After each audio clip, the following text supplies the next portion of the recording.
Donc nous avons choisi de migrer toute notre infrastructure Citrix chez Amazon pour répondre à deux SPOF principaux que nous avions sur nos infrastructures en interne. La première, c'est l'usage des processeurs sur nos serveurs actuels, sur nos ESX qui commençaient à arriver à saturation. Deuxième, c'était les cartes vidéo GPU. On fait du VDI, on fait de la diffusion de bureaux à distance pour les collaborateurs. On voulait offrir un confort d'usage beaucoup plus fluide, beaucoup plus performant, alors que sur nos infras vieillissantes, il fallait réinvestir assez lourdement puisque on arrivait à saturation de la ressource. On a tout simplement fait une étude assez rapide de nos besoins, une étude aussi de marché sur ce qui se faisait dans le cloud. On a commencé d'abord par une étude on-prem classique, se dire est-ce qu'on va réinvestir sur des serveurs avec des ESX, avec des baies de stockage, etc.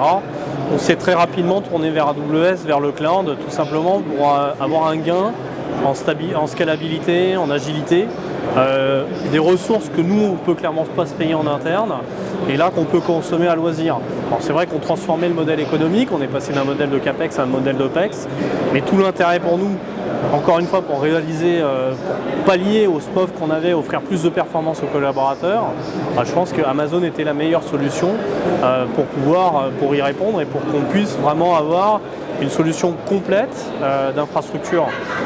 dans le cloud, une solution, toute notre ferme Citrix hébergée. En plus, on a fait de l'infrastructure as code, c'est-à-dire qu'on est rentré dans des process d'automatisation complète de la chaîne, ce qui nous permet d'éteindre automatiquement les machines le soir et donc d'avoir des réductions de coûts, tout en palliant à ce besoin de capacité.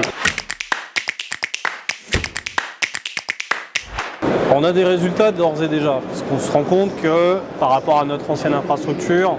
la perf n'est pas du tout la même, ça n'a rien à voir, on n'est pas sur les mêmes ressources. Donc on a un gain de performance qui est inéluctable.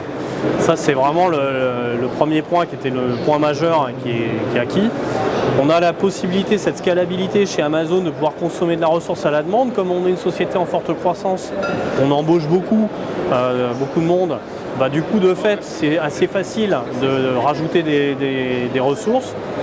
versus avant, il fallait potentiellement revoir le matériel. Donc on a un réel gain sur la perf, on a un gain sur la croissance. Et aujourd'hui, on arrive avec le recul, ça fait quasiment un an, ça fait un peu plus d'un an qu'on est dessus. Avec le recul, on arrive à avoir en plus des gains de coûts puisqu'on maîtrise notre infrastructure côté Amazon et justement le fait d'allumer ou d'éteindre les instances à la demande en fonction des besoins. Tout étant automatisé, c'est nos scripts qui s'occupent de faire le travail, de gérer la ressource, la charge en fonction des arrivées des collaborateurs et donc d'avoir un gain d'à peu près 30% sur la facture à la fin du mois, puisque la nuit on éteint une majorité de nos machines. Après, il ne faut pas se leurrer, quand on va dans le cloud, les premières fois on tâtonne un petit peu, on a des calculettes qui nous permettent évidemment de faire des estimations, mais souvent on a une facture qui arrive à 20% au-delà de ce qui était estimé. Aujourd'hui, nous, on inverse un petit peu la tendance, de par le fait d'éteindre des machines la nuit qui ne nous servent pas, ce qu'on ne pouvait pas faire quand on était on-prem, on continue à payer l'électricité ou autre, et aussi d'avoir la capacité de faire appel à une personne de chez Amazon qui mène une étude sur nos usages, sur la façon dont on va gérer les ressources, les différents services proposés, et qui va nous proposer des optimisations. Les conseils que je donnerais à mes pairs, c'est déjà de faire attention, de bien poser son projet, d'essayer d'arriver à exprimer son besoin comme il faut pour pouvoir aller dans le cloud, aller vers Amazon avec un périmètre qui est déjà bien bordé, histoire de moins avoir de surprises par la suite sur la facture. De se former, c'est hyper important, que ce soit sur les technologies qui permettent de faire de l'infra as code, telles que Terraform, Packer, etc., où on va pouvoir builder des AMI de manière complètement automatisée,